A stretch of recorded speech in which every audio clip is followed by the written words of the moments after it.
Hello everyone, welcome to week 3 of Brain-Based Research. I hope everything is going well for you. I've made a couple changes to the schedule to accommodate the class. Sometimes when we start off with this session in the fall, it's a little difficult to schedule things because of people's back-to-school night commitments, and we still have quite a few going on, and a lot of people are very worn out that I have heard from. The online sessions are new to the online program, and so I'm playing with yours and tweaking it to try to make it more compatible to your needs and what you guys are going through right now. So we're going to postpone the session to next Wednesday. All of the information about what that session is going to be is on the announcement board and also in the week 3 lesson. I just updated it. So basically what I'm going to ask you guys to do next week is I've broken you into 3 groups, 6 people in each group, and we have one late starting student, Lori, who's also going to join in. She's working on the group paper by herself to catch up. So listening in will be good for her to be part of the group. Anyways, so what you are going to do next week is you are going to create a Google Hangout. Each group, the 3 groups, you're going to invite me to this Hangout, and you are going to discuss in a very casual online presenting way, collaborating your group paper with another group's paper.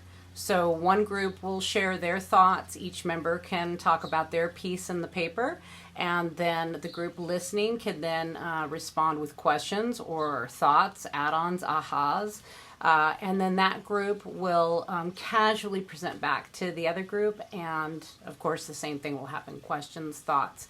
It should take each group, figure like 15 minutes, 5 minutes each to talk about your piece, and then 5-minute follow-up with questions and thoughts, so 20 minutes for each group, meaning that the activity should be over within 40 minutes.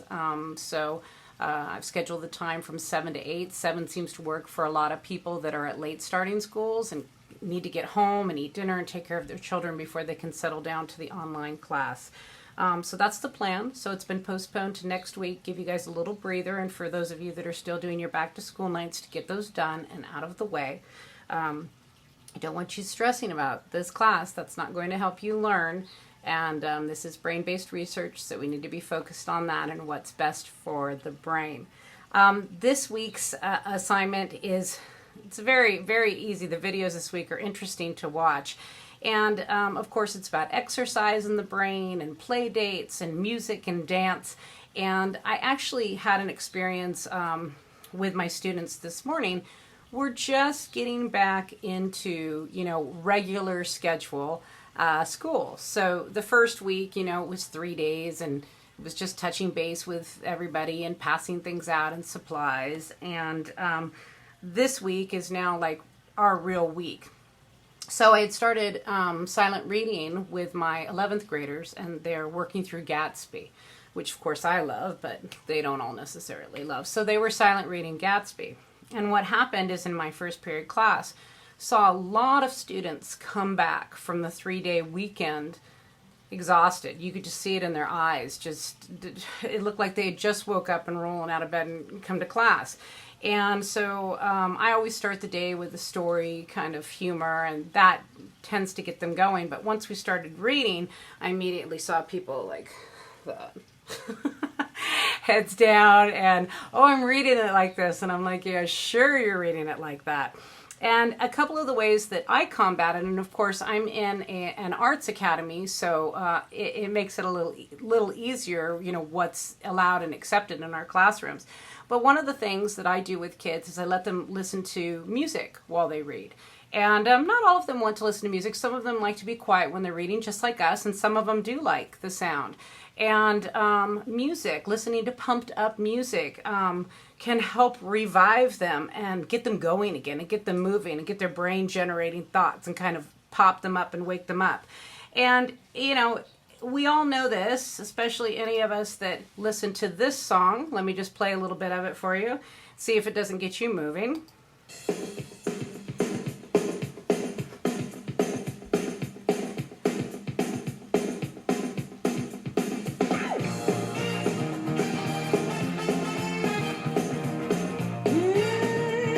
Sound familiar? Do you love me, baby? I'm sure. And I just can't wait till the day when you knock on my door. And you can clap.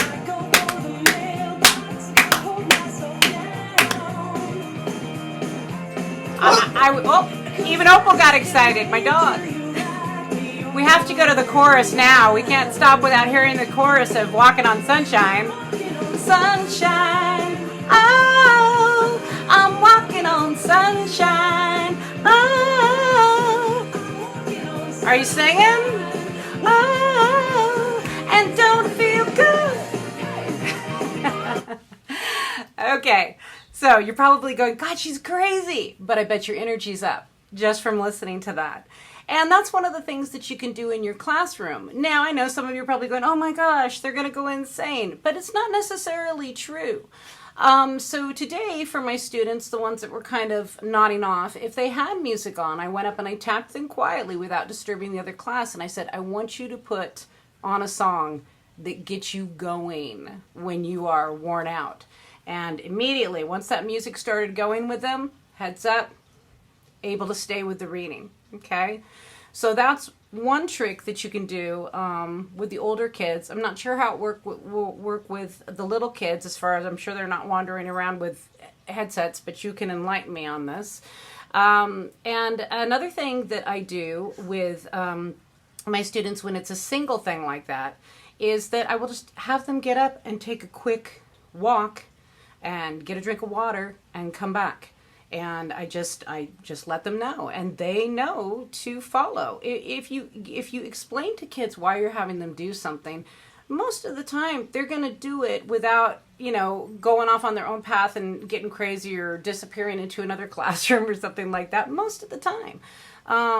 They like seeing you explain things. They like knowing why they're doing it. And so I had one student, and he didn't have music, and I said, Eric, and he jumped up and pretended to read, and I go, Eric, come here. And of course he's new to my class, so he doesn't know if I'm going to be angry with him or what I'm going to do. And he walked over, and I go, put the book down. And he goes, well, I need to find my place. I go, Eric, you didn't have a place. And he was like, oh, Miss Wood. And I said, put the book down. I said, I want you to take a quick walk down to the drinking fountain, nice quick pace, get a drink of water, stretch, take a big breath, come back, and get back into it. And he did. And sometimes it can be as simple as that. The same thing with when my 11th graders are doing long episodes of like timed writing or working through test practice or something like that, where we've taught the kids, where we need to work with the kids to be able to sit through long periods of time for SATs or APs or whatever, EAPs, all the initials here. But one of the things that we're seeing now with Kagan, and I'm sure a lot of you have heard of it or are participating in it. Of course, if you're Long Beach Unified School District, we're all doing the Kagan, which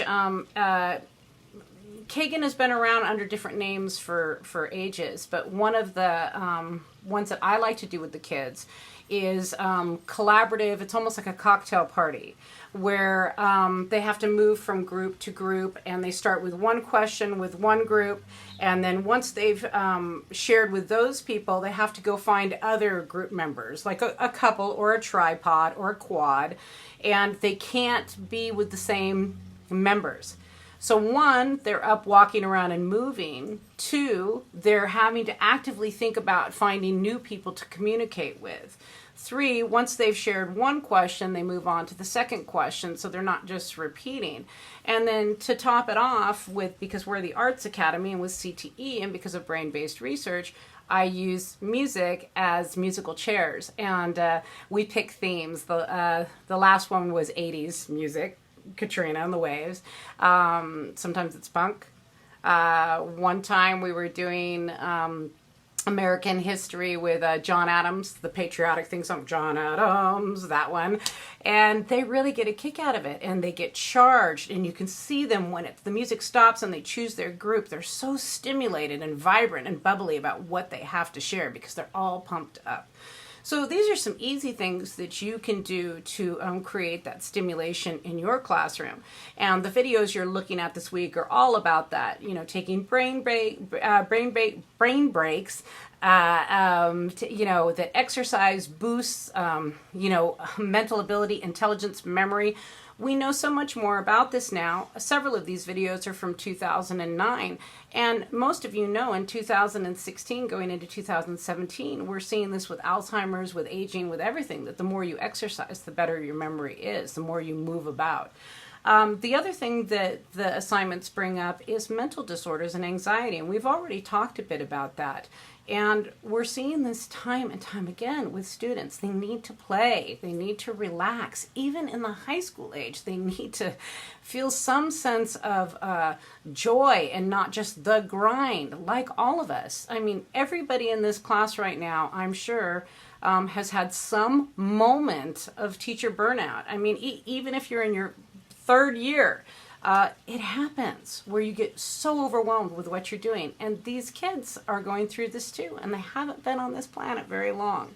It's a lot for them to deal with. So if you can do work with kids and you can be a serious instructor, but you can still find ways to liven things up and back it with brain-based research if anybody asks you about it. And as I said, this is what we're seeing in Kagan.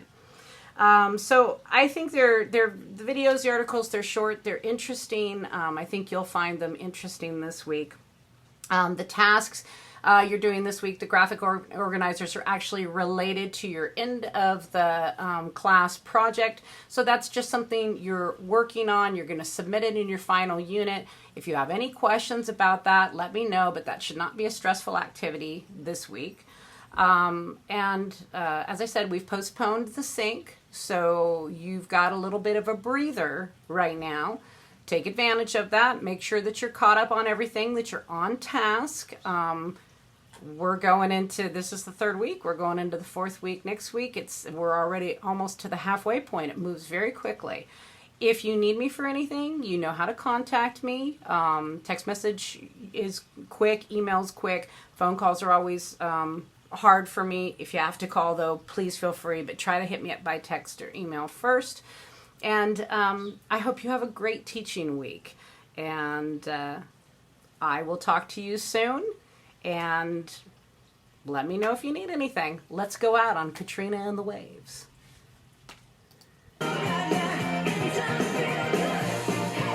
Have a good week, you guys.